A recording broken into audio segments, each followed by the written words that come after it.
ए जी सुन तानी। हाँ बोला।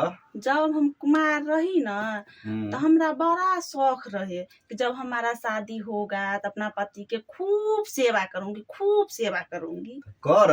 और मैं ये जो मजा है हिंदुस्तान के हर व्यक्ति को देना चाहता हूं। तो अब शादी हो गए तो शौक खत्म।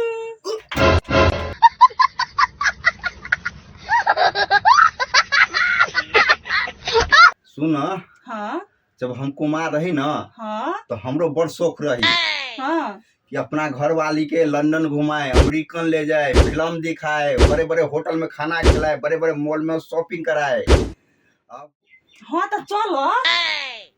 शादी हो गई, शौक सब खत्म हो गए।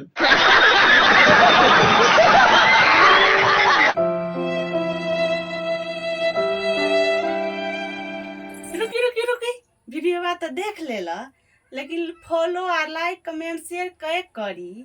तो लाइक कमेंट शेयर कर दो हमारा वीडियो कैसे लगता।